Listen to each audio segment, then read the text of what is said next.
Welcome back to the Ed Show. More town hall crazies, but this time, hey, it's conservatives versus Republicans.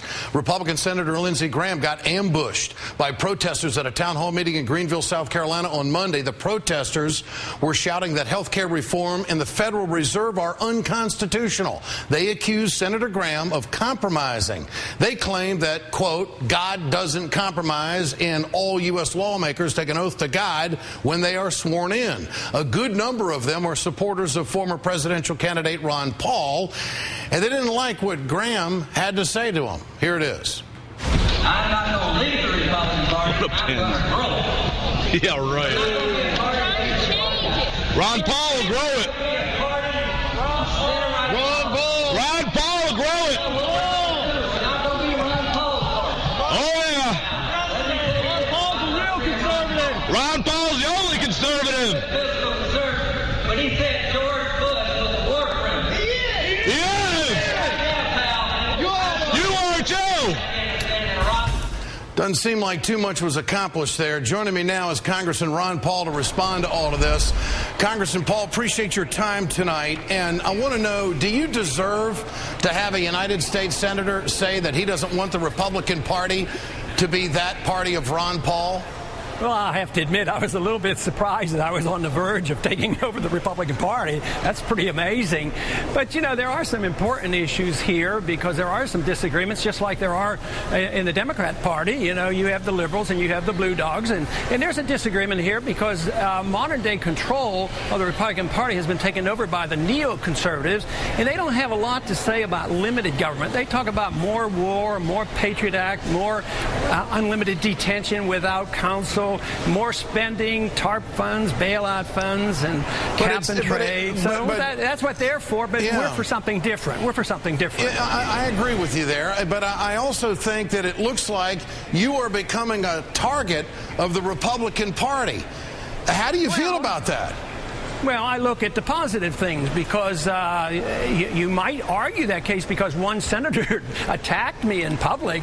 But what about the fact that I have every single Republican on the audit bill in the House of Representatives? Well, we're going to talk about that. I have 125 Democrats, too. So I would say that I'm working pretty well with both parties. Well, Congressman Paul, I'm with you on that. I am with you. We need to audit the Fed. This is a serious issue, and you've got some Democrats over there, and I want to tell our audience tonight that Congressman Grayson, who is the new hero of the progressive movement for all of the aggressive comments that he's been making, he's with you on this, is he not? That's right. Okay. He's worked hard, and he's helped me get those 125 Democrats. Yeah, and we're going to talk about that in future shows because I think it's very important to audit the Fed. I think the American people need to know what's happening. But in your situation, it looks like you're being made out to be a target. But I want to talk about these people. You're also being accused of, these are your people that are shouting down this conservative senator, Republican from South Carolina. Is that a fair picture to paint? Oh, I don't think so at all. I'm sure there are people who are very sympathetic with what I've said, and they believe in limited government, but it sounds like I've instructed them. I have control over them. Like the Tea Parties. We had the first major modern-day Tea Party. It was fantastic in the campaign. There's a lot of Tea Parties now, and everybody comes and everybody talks, and I have no responsibility for those. We might have lit a flame a bit and excited people, but for me to be responsible, matter of fact, I don't like the noise sometimes. Matter of fact, but I listen to what. Have you asked any of your supporters to back off at all? Have you encouraged them to go out there and shout down senators? No, I tell them to use the proper decorum, and they know exactly how I feel about it, and I also like to not have it personalized. I've been sort of pushed into saying things about Lindsey Graham because the issue comes up. But even when Bush was president and I just couldn't stand his foreign policy, I never went after President Bush, and I don't do this with Obama. But I do go after bad policy, interventions, foreign policy, unnecessary war, Patriot Act, all these things. Those are important. Defending the Constitution by both left, right, and progressives would go a long way to solving some of our problems and mellowing this debate out a bit. Congressman from Texas, Ron Paul. Dr. Paul, thanks for joining us tonight. Got to have you back to talk about that audit of the Fed. I appreciate your time. Good idea. Thank you. Bet. For more, let's bring in our panel tonight. Democratic strategist Chris Kofinas is with us tonight, and also Republican strategist John Ferry. John, to you first. Why would Lindsey Graham say that? What's the upside of that? Well, I think what Lindsey Graham was talking about is the people in the crowd that were shouting, we're for Ron Paul, we're for Ron Paul, and interrupting his town hall. The fact of the matter is that Lindsey Graham and Ron Paul probably agree on a lot of things. Ron Paul is actually a libertarian. He wants to get rid of all government. I think that Lindsey Graham has been talking in ways that are very sympathetic to the libertarian movement. Frankly, I'm fairly sympathetic to libertarians. I think that they make a lot of sense on a lot of things. What Ron Paul and Lindsey Graham ought to agree on is when you're having a town hall meeting, you should act with some sense of decorum and not shout out. And I think this is for Republicans and Democrats. I think all across the board, we should be always respectful when you're doing a town hall meeting. I don't disagree with that, but I find it very interesting that a longtime senator, Republican leader, Lindsey Graham, in his defense mechanism, decided to attack one of his own. And he separates Ron Paul out and makes him the victim in all of this, as if blaming him because, here's Lindsey Graham trying to work with John Kerry on a number of different issues.